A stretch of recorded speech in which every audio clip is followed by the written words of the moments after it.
Good evening, everyone. Thank you for joining us. Would you please stand, join us for the Pledge of Allegiance, remain standing for the invocation.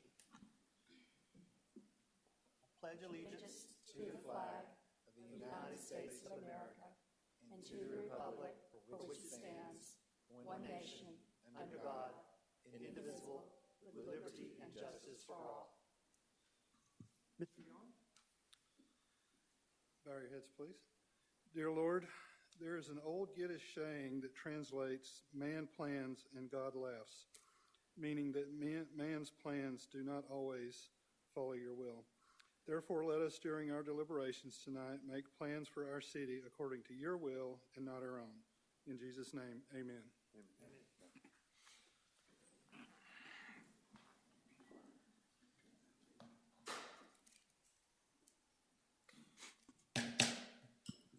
I'd like to call to order our March 21st, 2024 council meeting. We'll begin with a consideration to approve tonight's agenda. I do believe we need to amend it to add an executive session for litigation. Are there any other amendments or revisions or motions? Motion to approve as amended. Second. I have a motion and a second. All in favor say aye. Aye. Opposed, nay. All members voted for the motion. You have in your packet our draft minutes from our March 7th meeting. Are there any changes, revisions, or motions? Motion to approve the minutes. Second. A motion and a second. Any further discussion? All in favor say aye. Aye. Opposed, nay. All members voted for the motion. Do we have any announcements this evening? If not, we will move right into our 10-minute public input. We have one resident signed up, Ashley Adams. Please come forward to the podium, state your name and address. You're welcome. Ashley Adams, and 4313 Sentinel Place, Kennesaw, Georgia. My name is Ashley Adams. I own and operate a small business called the Tattoo Corner, a thriving artist living on coffee and a dream just like most of us here. I remember my very first experience here in the downtown Canton area. I was actually approached by a small business owner in the area who also wanted me to host a Tiny Tattoos pop-up event at her business on December 11th, 2023, which was an absolute hit, by the way. Before the event, I came and explored the downtown strip and even received a little tour of all the wonderful businesses located inside the building I was going to be hosting in. I noticed businesses line Main Street in downtown Canton, which is also known as the seat of Cherokee County. I researched the population of Canton, and it looks like it has grown from 60% between 1990 and 2000 as the city became the bedroom community of Atlanta. I also saw where the community heavily supports the love of art and the freedom it brings to its people. I noticed the coffee shop and hair salons, even small breweries filled with art and welcoming arms. Everyone that I had met and talked to had nothing but amazing things to say about the community that Canton has built and is still building. From banks to feeding us delicious meals, to cutting and transforming our hair, to expressive freedom art brings to us. In my experience here, I knew immediately that this is where I needed to bring the Tattoo Corner. I've been in business for 4 years and came from other tattoo shops, private studios, but nothing ever really felt like home outside of having a burning passion for what I do. I still felt a sense of not belonging until I was invited here. I just had a deep knowing that my business could bring even greater change and expansion to the downtown area, not only supporting the freedom and expression of art, but also giving people a safe place to come and receive incredible services made with the purest love. I remember getting a text from the local barbershop owner telling me that the space across the hall from her had just opened up. I immediately headed that way and met with a previous suite owner. She gave me all the information I needed, and I began to the move-in process from there. In the process, I was informed through City Hall that my services fall under the category of personal services restricted in the Development Code. This is not a permitted use in the Central Business District zoning category.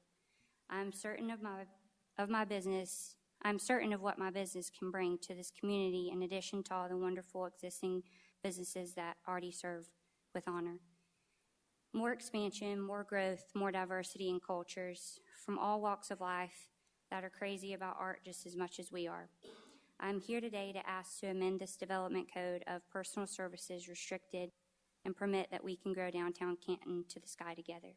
Thank you. Thank you, Ms. Adams. We have 4 items on tonight's consent agenda. As usual, I will read each of these items, and if anyone would like any one or more removed for further discussion later in the agenda, I will be happy to do so. Item A, approval of task order 5 with Keck and Wood, Inc. for Highway 140 utility relocation in the amount of $81,500. Item B, approval of task order 28 with Atkins for State Route 20 widening, Butterworth Road to I-575 Water Systems Facilities, SUE verification and preliminary relocation design, 10% in the amount of $26,651. Item C, approval of third amendment to professional services contract with utility service company. And item D, approval of change order 1 for Highway 140 at Avery Road water line relocation project to CAM Contracting in the amount of $73,100. This is the water line to the city's unincorporated service area in that location. All these items were discussed at the last meeting and before. Would anyone like any of these items removed for further discussion? If not, do I have a motion? Motion to approve consent agenda. Second. We have a motion and a second. Any further discussion? If not, I'll say aye. Aye. Opposed, nay. All members voted for the consent agenda. We'll move into old business. We have 2 items. Item A, discussion and possible action on updates to zoning map and other Unified Development Code amendments. Mr. Green. Good evening, Mr. Mayor, members of council. As you are aware, this has been an ongoing amendment change to the code, and Mr. Dyer's office has prepared an ordinance that addressed a lot of these issues in zoning districts. Over the last year, through the abeyance, much discussion has been held primarily about the deletion of the R-designated districts. And it seems that the desire of the council now is to keep the R districts, those being R4, R15, R20, and R40. Previously, R10 would have been retained as the outright allowable district. Any changes to the minimum requirements for that would have required a master plan. That has all kind of gone by the wayside now if we keep the districts that I just mentioned. The RA district would be deleted. Those properties would become zoned RA8. We were looking at deleting the NC district, which is neighborhood commercial. There are only 2 parcels in the city zoned NC, and those are out a 140 headed towards I-575. We'll also delete the ORT district, that is office residential transition. There are numerous properties that are zoned with that distinction, and we'll be looking at contacting those property owners and informing them of an alternative zoning designation that would best fit the current use of the property. Also delete the PD Business Office District. We do not have any properties with that zoning designation. And likewise, the PD Traditional Neighborhood Development District. We do not have any districts with that designation. Looking to, in this section, 102.0102 was slated for deletion, but we will keep that one. That describes the minimum lot sizes in the R districts that were to be deleted. Delete section 102.0105 A and C, as that was a description of the Plan Development Business Office District and the Plan Development Traditional Neighborhood Development District. No sense in keeping those if those districts are going to be deleted. In the land use table, change the P to C under the Central Business District for townhomes. As you know, townhomes are typically 3 or more units, and anything of that zoning requires conditional use approval in every district except the CBD in its current form. Keep the R4, R15, R20, and R40 in the development standards table. That's the table that designates the setbacks, minimum lot size, lot coverage. That was slated to go away, but obviously if we're keeping those need to remain. Keep the R4, R15, R20, and R40 in table 103-1, buffer types by zoning district. This particular table designates the buffers that is required between zoning districts and unincorporated Cherokee County. Keep the R4, R15, R20, and add CBD to the section that designates where cottage housing developments are allowed. Also in that section, RA6 will be deleted as an allowed zoning district since we are getting rid of that zoning category.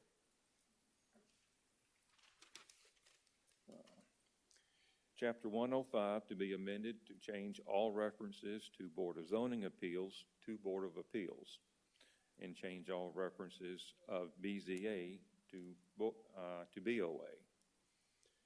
That's merely a housekeeping change that needs to be corrected. Keep the R4, R15, R20, and R40 in section 106.01.01.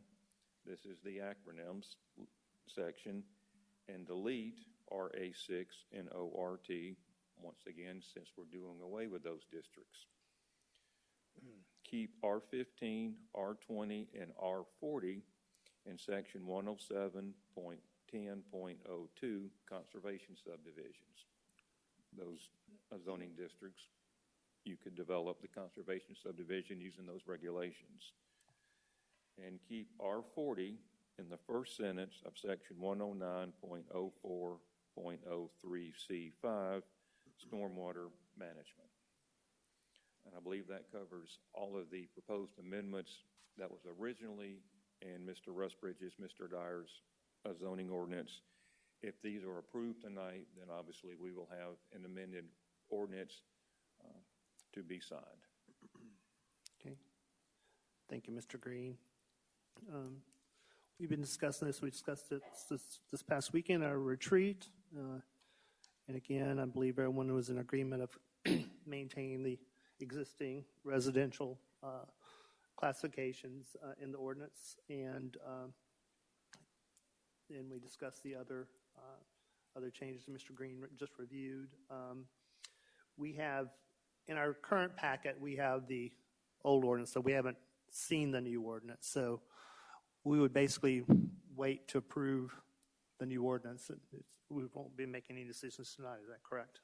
No, I think what Mr. Green wanted to know is that y'all were good with the changes as he presented them so that the new ordinance could be brought to you at the April 4th meeting. Correct. Okay. Yes, that's our office's understanding of what the council is desirous of.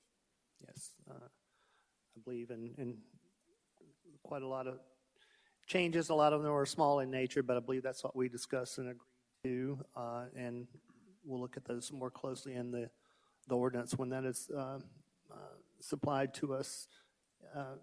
Is that everyone else's understanding? Is there any other questions for Mr. Green on that tonight? We're good with proceeding with having the ordinance put together, and we can take a look at that final ordinance and move forward on this matter. So, All right, thank you. thank you, and thanks for the good work for you and the team and everyone that's been working on this for past 15 months at least. Thank you, Mr. Green. Item B, discussion and possible action on abandonment of alley between 120 and 140 Chrysler Street. Mr. Green? Thank you. As this item was brought before me to present to the council for the possible abandonment of that alleyway, I believe it's 120 or 140 Chrysler Street.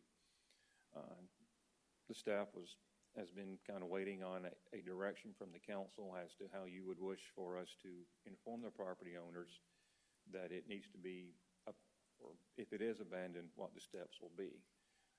As been mentioned before, on an aerial photo, it appears that the driveway to the requester is located within the alleyway.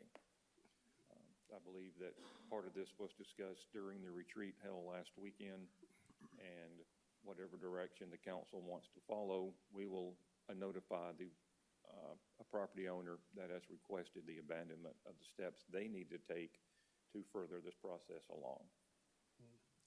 Thank you, Mr. Green. And just confirm, we did discuss this and discuss that there really be no cost to the city for doing this. Any further surveys that need to be done would be held by the two parties that we'd abandon that alley to. Is that correct?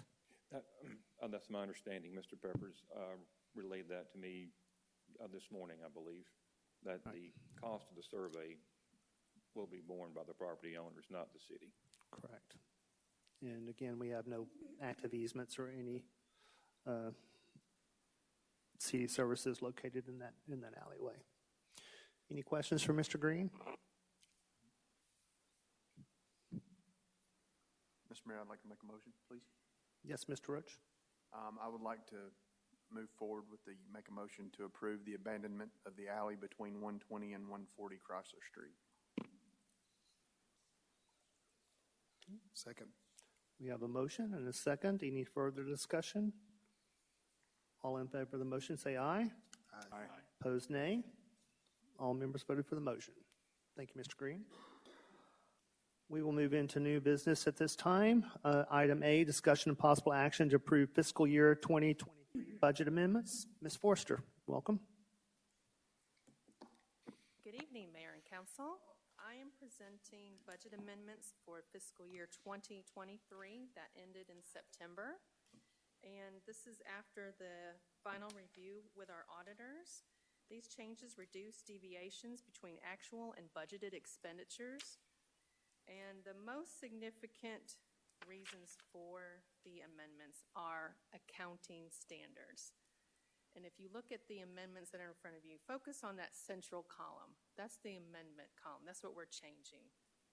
That top figure, other financing sources from leases, that is an accounting figure. That is not cash in. That is to show the present value of the future leases that we have for all of our vehicles that we started in 2023. So those revenues, 1.3 million, are offset with expenditures down below. And of course, you'll see, if you look at the police department, over 1.1 million, the entire line item for the police department has to do with vehicle leases. So are some of the adjustments in Parks and Rec, building and safety services. Those all have to do with new leases that started in 2023, and you'll see later on in this meeting vehicles that we are asking to auction. Those leases are replacing the service of the vehicles we'd like to dispose of. Some other minor amendments, if you look at the mayor's office, with his budget being so small, any purchase that was not initially approved last summer really stands out, and that purchase right there is the rocking chair that we agreed to purchase for one of the council members upon retirement. So if you wanted to see the invoice, I could show that to you. Also, we had some purchases that exceeded budget in GIS and technology. Those are just software and firewall items that really needed to be implemented. And minor repairs and maintenance items that came up, or software in the other departments that are listed below. All these items came before council and were approved. We just did not amend the budget at the time. So that's what we're doing now, after the auditor's final review. If you go down to the hotel motel tax fund, you'll see we're increasing the taxes to reflect what was actually receipted, and that puts us over the 1 million mark with our hotel motel taxes in fiscal year 23. And we're also drawing down our reserves because the intent of hotel motel tax is to be spent in the year they're collected. But there's usually a delay. We don't know for a month or two after the fiscal year end all the taxes that were collected in September by the hotels. So we're trying to draw down those reserve funds, which you'll see there. And we've applied those reserves and that excess revenue to the Canton Tourism and to the general fund as allocated by state statute. And the last fund that's being amended is the impact fee fund. And you'll notice in the amendment column, it's zero, net zero. We're just moving expenditures from where we did not spend on Parks and Recs projects to where we did spend more on road and bridge projects last year. And then we do have an accounting adjustment for capital leases. And I'm glad to answer any questions now on these items, and I'm asking for a motion to approve so that we can complete the audit by March 31st.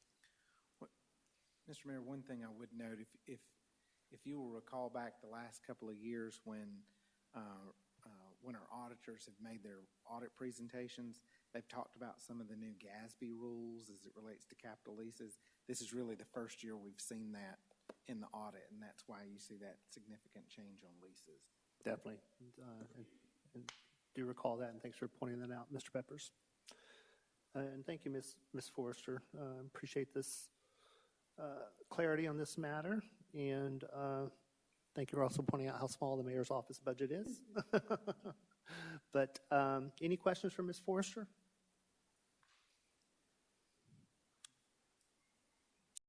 Mayor, I'd like to make a motion. Yes, sir. To make a motion to approve the fiscal year 2023 budget amendments. Thank you, Mr. Waterman. So we have a motion. Do we have a second? Second. Any further discussion? If not, all in favor say aye. Aye. Opposed, nay. All members voted for the motion. Thank you, Ms. Forrester. Thank you. Item B, discussion and possible action on Brown Park and Etowah River Park restroom renovation project. Mr. Dodson, welcome. Thank you, Mayor. Thank you, Council.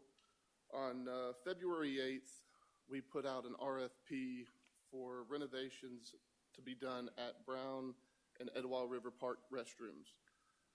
This scope of work includes painting inside and out, new faucets, new sinks, new toilets with sensored flush, new hardware throughout all bathrooms.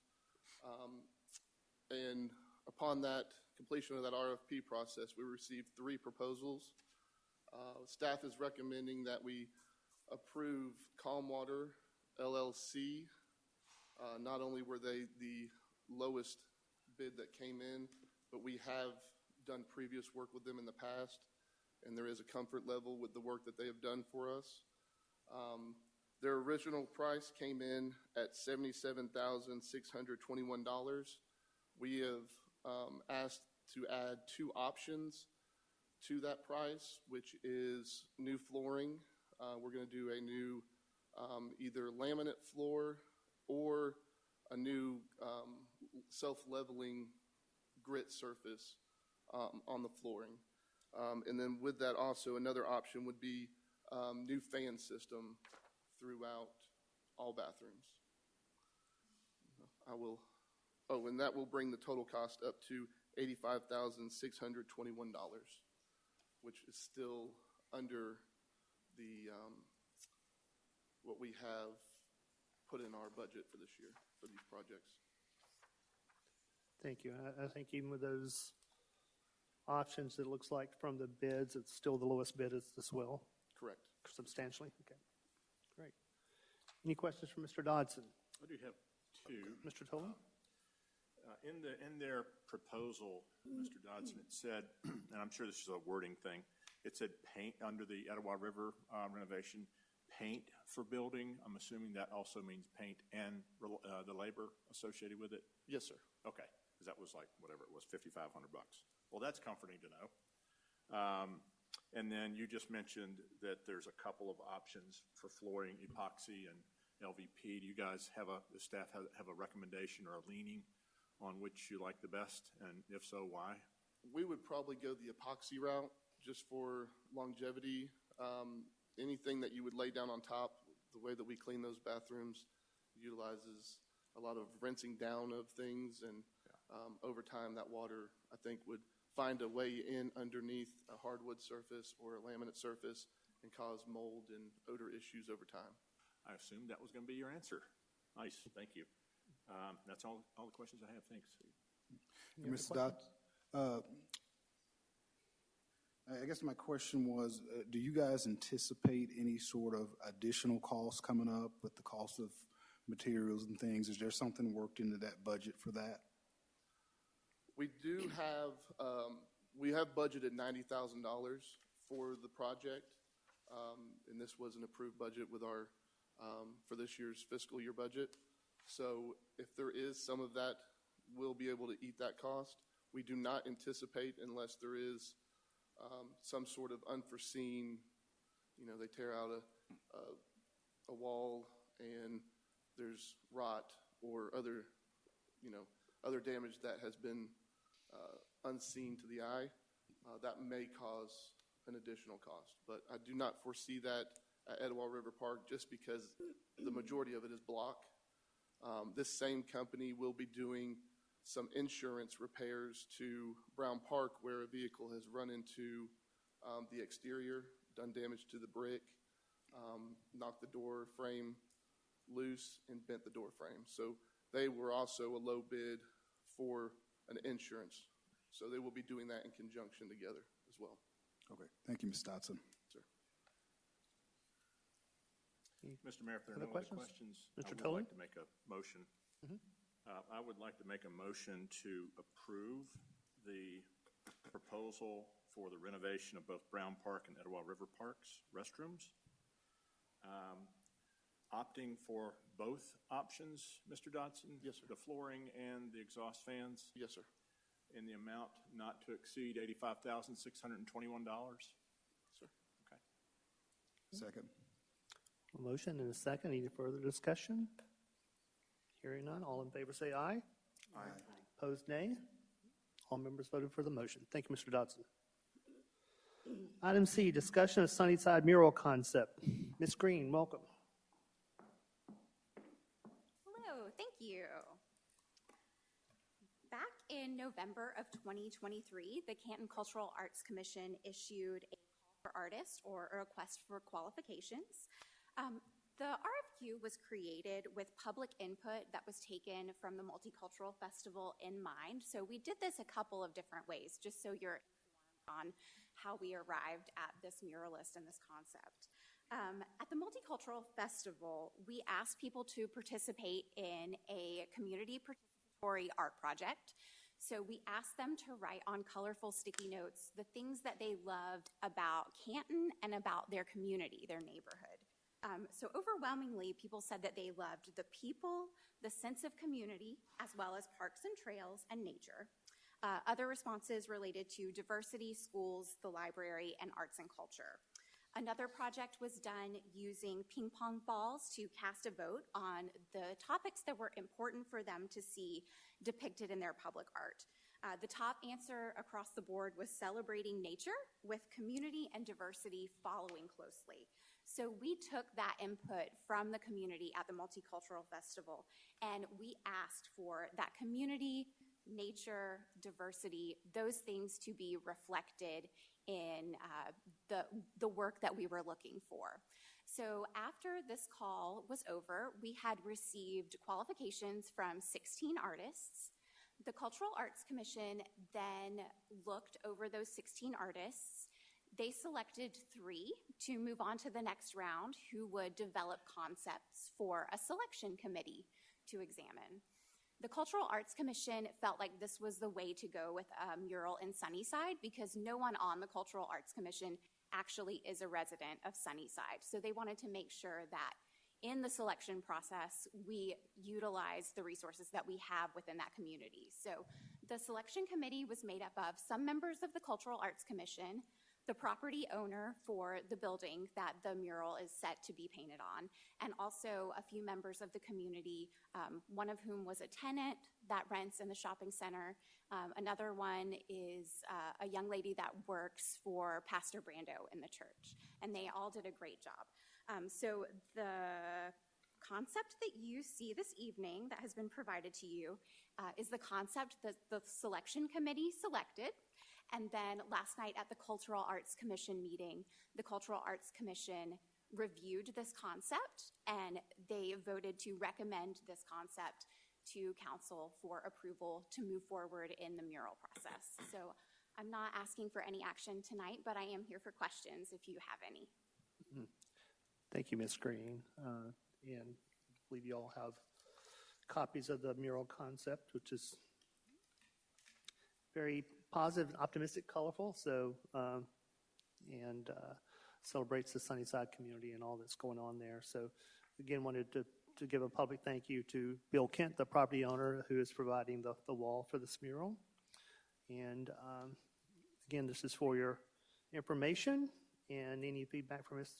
Green tonight, or be able to forward that to her before the next, are you going to be asking for approval at the next meeting? Yes, please. Okay. Any discussion? Well, I was going to ask if we could have on our social media this concept out to the public, have them look at it so they can provide input. Okay. I don't know. I have followed the process that is outlaid in our public art master plan, and that also our Cultural Arts Commission felt like they would like to follow as far as selecting a choice. So I don't know. I guess, Mr. Peppers, what would that be something we could do? I think just basically what you're doing is putting out on social media what the Arts Commission has selected as the art, Right. and just announcing that it'll be on the agenda for the council to approve at the next meeting. Yeah, that's all I'm We'll looking just that's all I'm asking. showcase the piece. Yeah. Sure. The way I understand it. We can do that. I think an announcement, if anyone wanted to speak, could certainly do that in public input. So Okay. Thank you. awesome. Thank you very much. Very exciting. So, okay. Item D, discussion of Canton Theater lighting and sound upgrade. Ms. Green? Yes, you're not finished with me yet. So, back in November, we also issued a request for proposals for a lighting and sound upgrade for the historic. As you know, in the late 90s, the city acquired the theater, and the Downtown Development Authority acquired funding to renovate and restore the theater. Since that time, very little has been done to upgrade the technical equipment. So we are kind of running on a Band-Aid approach most times. Not really ever sure what's going to work, but we've been making it happen. So just to let you know, the scope of the work, we asked them to include new house and lobby speakers and subwoofers, wedge stage monitors, a 24 to 32 channel digital audio console with digital snake, permanently installed sound system in a rack with 4 microphones, Chamsys Magic Q lighting console, 9 LED ellipsoidal lights hung on a grid or dead hung battens on the stage, 4 overstage floodlights also hung, an LED light bar along the back wall with a wash, and a remote projector and screen control. So, of course, there are many other things that go into the process, but those are the big things that we asked for in our scope. And in your packet, you received the the selection that our selection committee made, we received 7 proposals from different companies, and we had a selection committee that reviewed those proposals. We interviewed what our selection committee felt like was the top 4 that we wanted to hear more from. Because it is such a very specific project, we didn't feel like it would be right to just go off of the words on the page. So we had some questions as to how they would install and how they had arrived at some of their choices of equipment and things like that. So we did select CCS to be presented as our selection to you for approval. And I'm here to answer any questions that you may have about that or about the process or about the theater. Thank you, Ms. Green. We're very proud of the theater, the work that you do there and the team does there. And I think all of us have attended events there and know that the upgrades are needed and will be a great addition. And look forward to moving forward with that at the next meeting and making decisions. But tonight, any questions from Ms. Green? Mr. Waterman? Ms. Green, realizing that it's been years since these upgrades or the original equipment has been installed, what would we, assuming this is approved, what would we be able to do in the future that we can't do today? So now we are doing a lot of movies, which is great. I don't think we should change anything about the movies because it brings people into the theater. It's a great way for people to see this public space. But aside from movies, we are doing a lot of rentals because we don't typically have very much in our budget for presenting our own works. But more than that, when we go and we try to hire a group for performance, they typically have a very extensive technical writer that they will give to us for a request. Right now, we cannot meet any of those requests. So when you're renting at the theater, our policy is you may use what is here. I make everyone come to me before and take a tour, get familiar with the system that we have and what they would be working with before they make their decision on whether or not they would like to rent.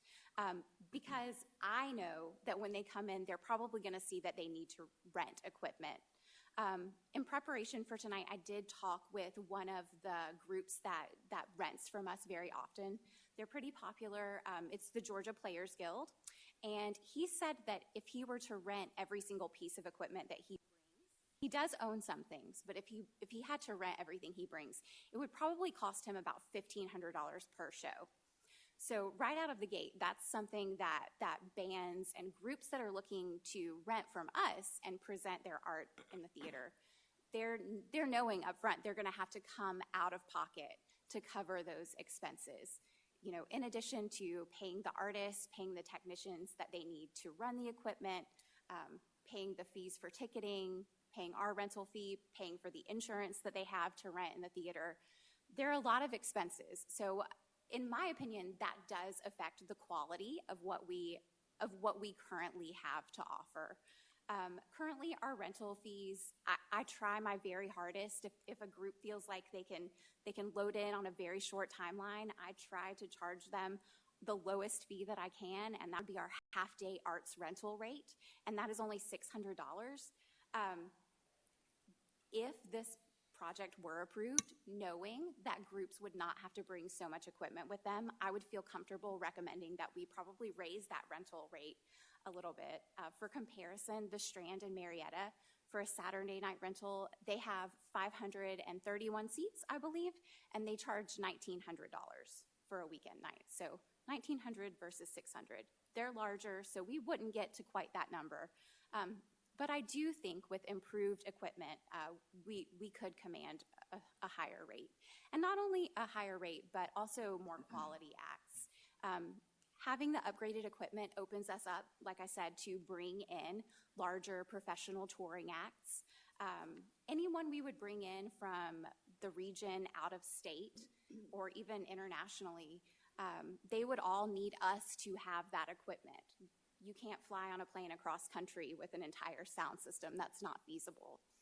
So for us to diversify and bring in a different group of artists than we have now, it's really something that we would need to be able to do.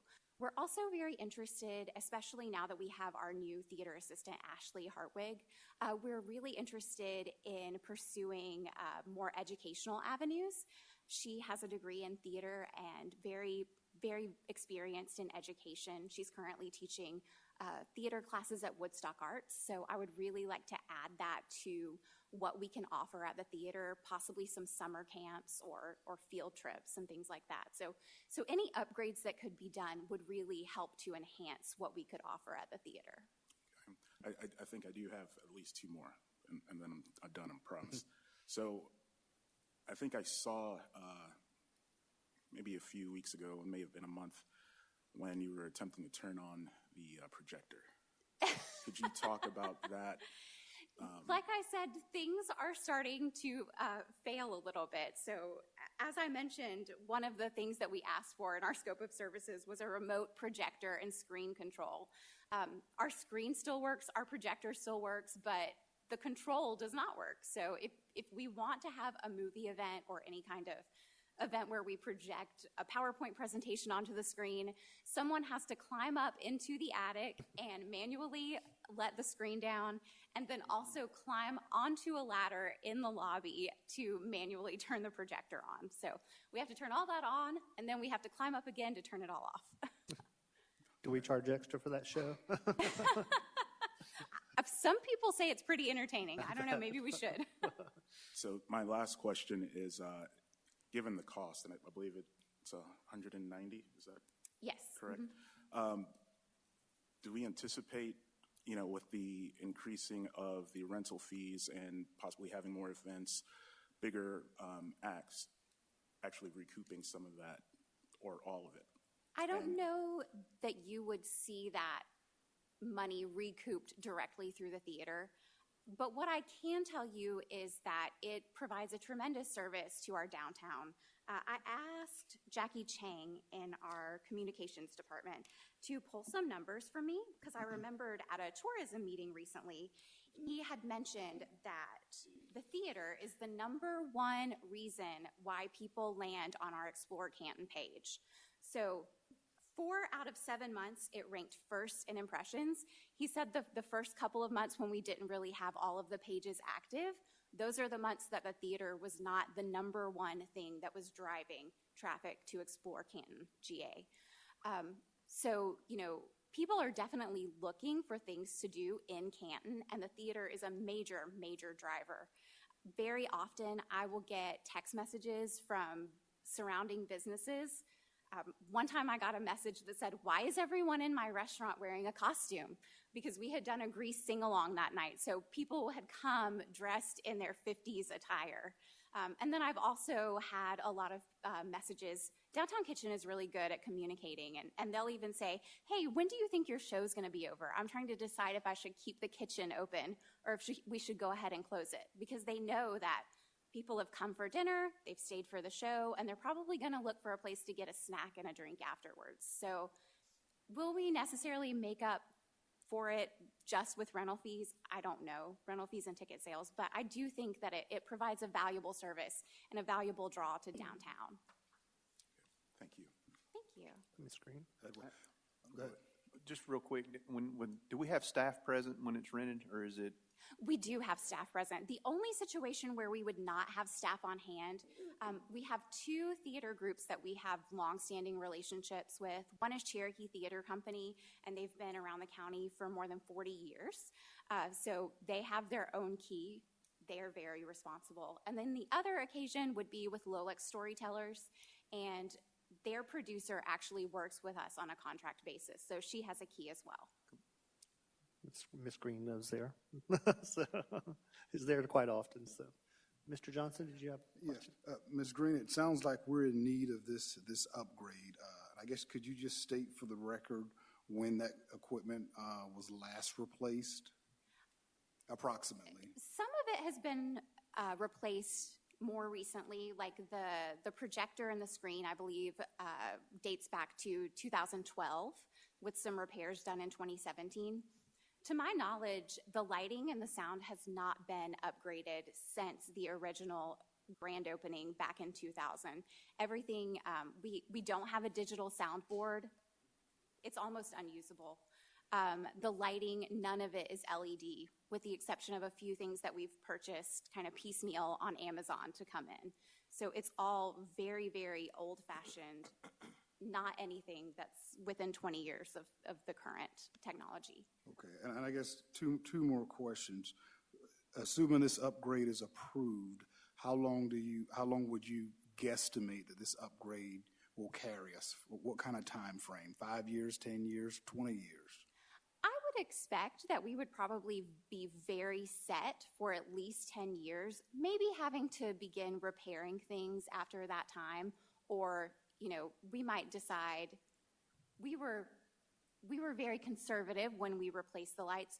We might like to have 2 more lights hung on that batten instead of the 4 that we asked for.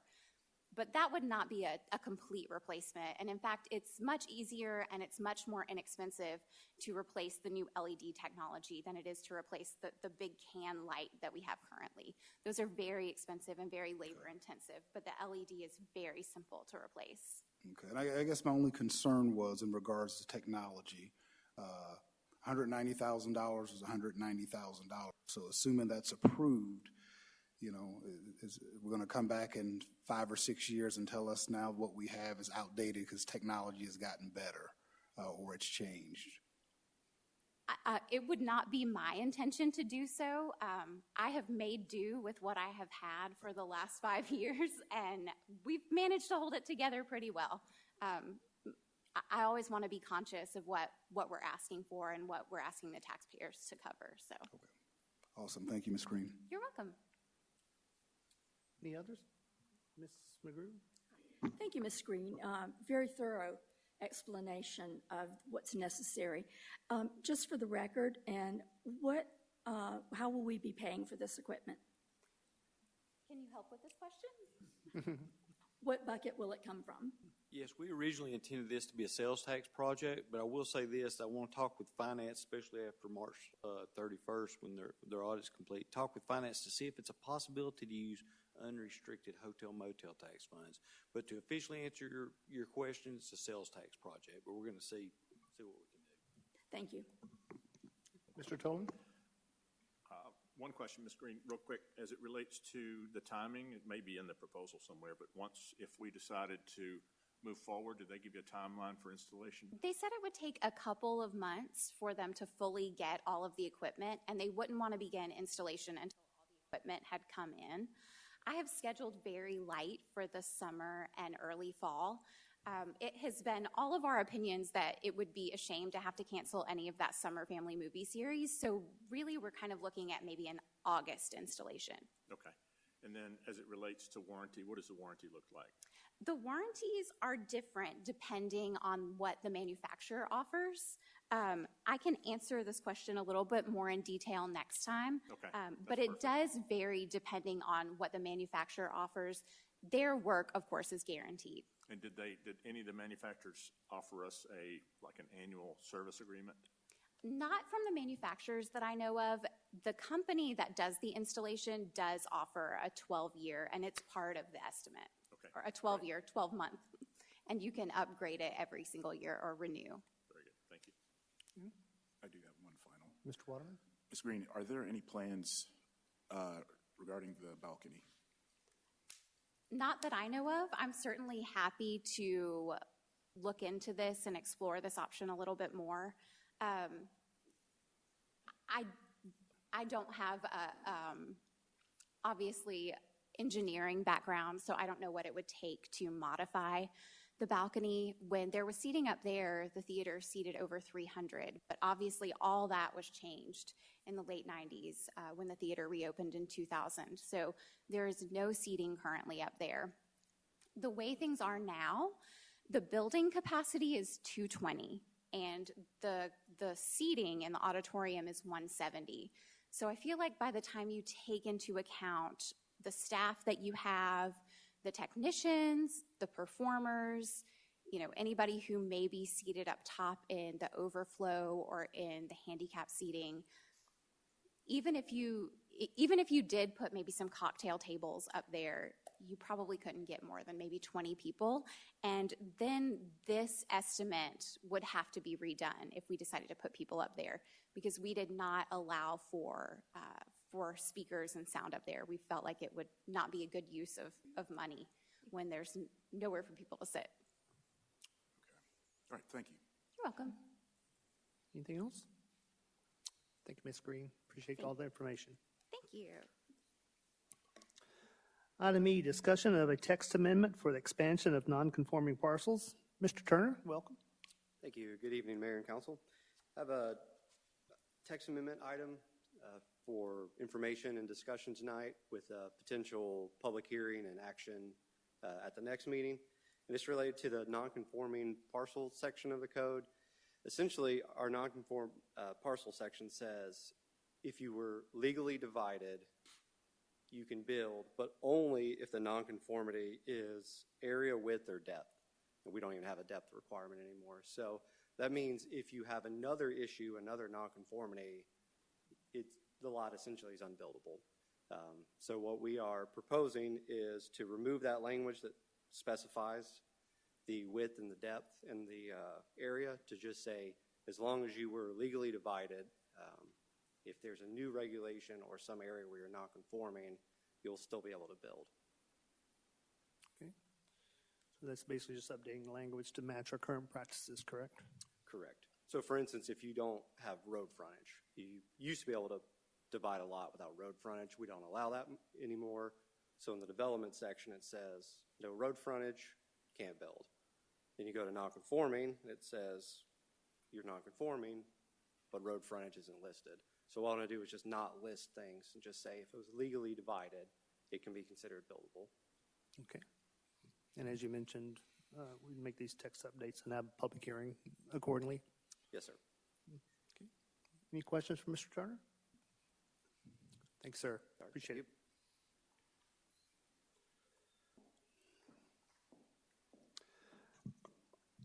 Item F, discussion and possible action on the award of task order 6 for the transportation improvement project, Marietta Highway, Riverstone Parkway at Highway 140 intersection. Improvement project design services to Michael Baker International in the amount of $24,221.74. Ms. Watson. Thank you, Mayor. This is a continuation of the design project that we have at the Marietta Highway and Highway 140 intersection project, where we are extending the turn lanes and realigning Shoal Creek Road.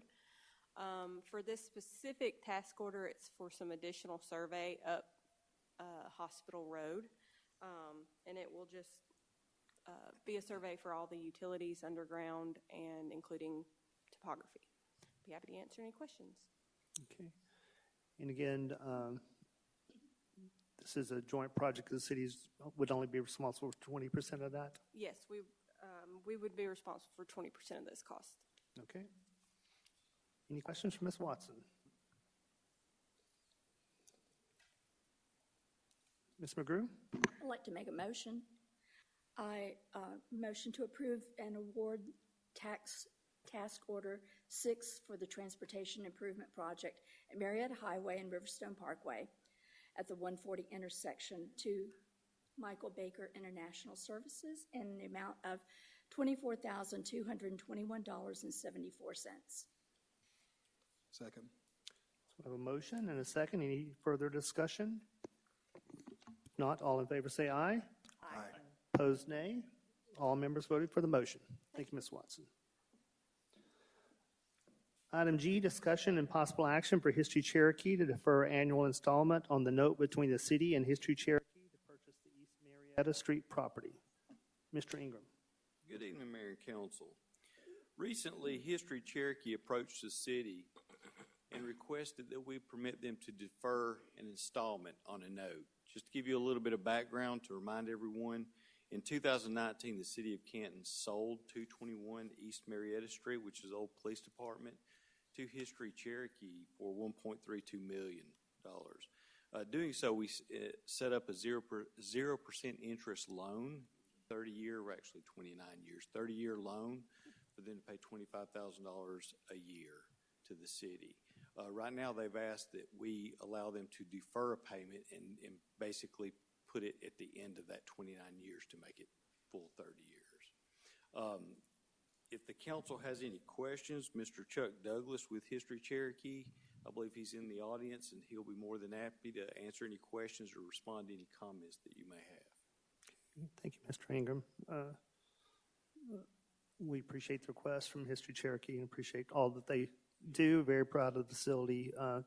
We did have this was listed as possible action, but I actually request that we don't take action on this evening since it's the first time it is appearing on our agenda. I know that in speaking to some of the council members, there have been some various questions, and I would actually like to suggest that we all forward our questions to Mr. Ingram on this matter by early next week so that we can send all those questions at one time to History Cherokee to answer so we can review those answers and information and consider taking action at our April 4th meeting, if that is okay with everyone. More than happy to, sir. Thank you, Mr. Ingram.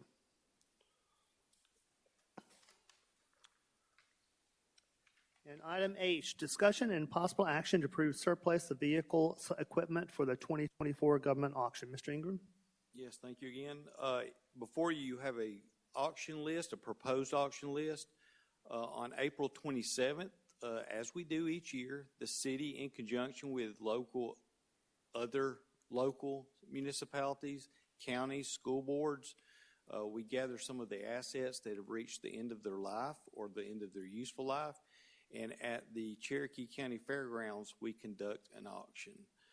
This year, we have a number of vehicles. I think there's about 23 vehicles on the list, plus a handful of mowers that have reached that end of their useful life that we're asking council to approve to auction.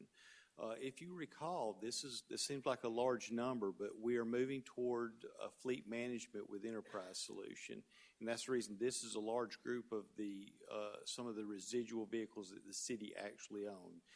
If you look down the list, you'll see they're clearly 5, 6, 7, some even older than that. So we're asking for council to consider action tonight because they need that list as quickly as possible. We'll actually, the week before, be moving those vehicles over. So before we can decal those vehicles and get them ready, we want to know that council is amenable to auctioning those items. And that's the reason for requesting action tonight, Mayor. Okay. Thank you, Mr. Ingram. Any questions for Mr. Ingram on this matter? Mr. Waterman? Mr. Ingram, and this may be something that we keep in mind for next year, but if we find ourselves with vehicles that are at the end of their useful life, possibly we can donate 1 or 2 of them to our high schools that have automotive programs? Would there be any, I don't know, like a tax benefit to donate to Cherokee High School, for example? That might be a good legal question. I think there's ways that we could donate through intergovernmental agreements with other government entities. So I think that would be possible. But one, we would need to know that in time to do something like that. And for example, right now I don't know which vehicles we will have, for auction. And let me also reiterate that now our fleet is becoming more a lease fleet managed by enterprise. So next year, I don't foresee us having clearly not the number of vehicles that we have this year, sure. But that should continue to go down over the next few years. If it happens that that's the case in a year or 2 from now, if that's something we could consider. Yeah.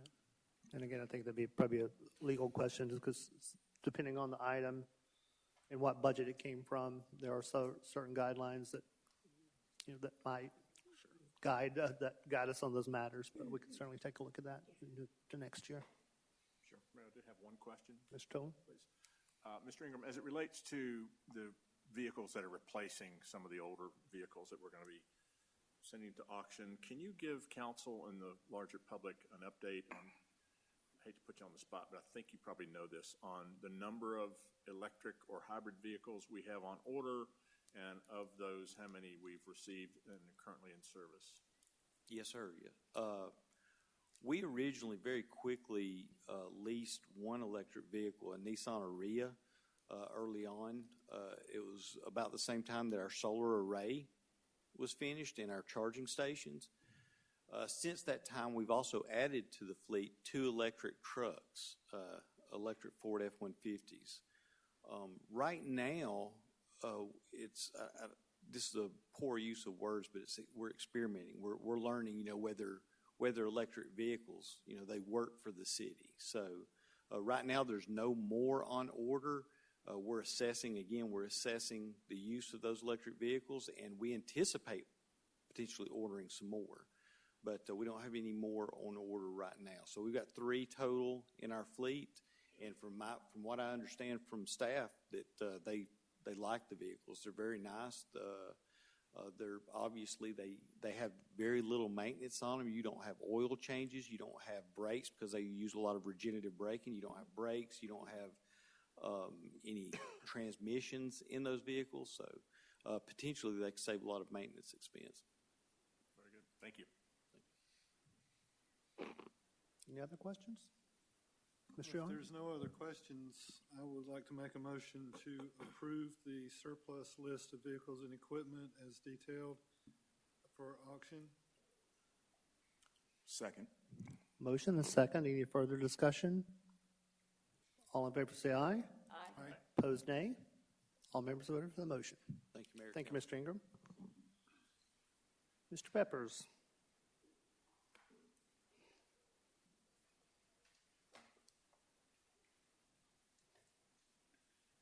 Good evening, Mayor and Council. Each of you have been provided with a booklet up there that includes some information on city-owned property. That was a item that was requested that we kind of overviewed at the retreat. There's a number of properties on here. Many of these are in the water and sewer service area, so there may be lift stations. This includes parks and facilities as well. But there's an individual map of each one of these properties as well, has some information on those, so we wanted to get that to you. The February operations report has been added to the website, and I am working right now to also add the roadmap review that was provided to you at the retreat, as well as some detailed notes from the retreat for the public as well. Of course, we'll have minutes as we normally do, but I've got some specific detailed notes that I will be adding to my page of the website also. That's really all I have, unless there's anything that you have. Okay. Questions? Thank you, Mr. Peppers. Any questions for Mr. Peppers this evening? I think everyone asked you questions at our retreat, so thank you, Mr. Peppers. We had no council introduced items at agenda approval, just double checking. My report, just a couple things. I want to thank council again and staff for a very productive retreat this past weekend. So thank you for taking your time away from your family and work and personal lives to work and think about the city and our next steps forward. It was very productive. Mr. Peppers mentioned we'll be sharing the minutes of that, but we walked away with a very long action item list, and I just want to appreciate everyone showing up and doing great work. So I appreciate that. Also, I have a couple appointments to make this evening that I'm aware of, and I'll ask for more. But we have 2 appointments this evening for the Sustainability Commission. One would be my appointment. And I would like to appoint Mr. James Murillo to that committee. He's a resident of Cherokee Street. And then I believe Mr. Tolan would like to make an appointment to the Sustainability Commission of Ms. Emma Price. Is that correct? Yep. So we have those 2 appointments to that committee. Are there any other appointments anyone needs to make? We are nearing completion of all of our boards and commissions. We have a couple more, and I'll be sending out I'll be contacting the members that have a couple left to make, but we're approaching full slates on every board and commission, which is very, very exciting. So Any other appointments for this evening? If not, I'd like to ask for a second on the Sustainability Commission appointments of Mr. James Murillo and Ms. Emma Price. Second. So we have a second. All in favor say aye. Aye. Opposed, nay. All members voted for the motion. And then just one last very important item I would like to remind everyone of is that tomorrow is a very noteworthy day in the city, and that's our city manager's birthday.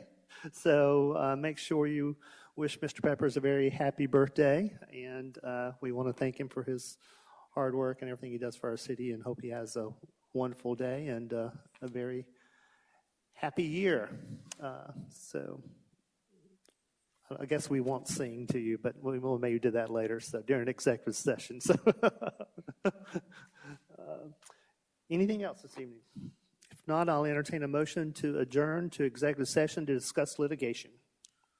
Motion to adjourn to executive session to discuss litigation. Second. The motion is second. All in favor say aye. Aye.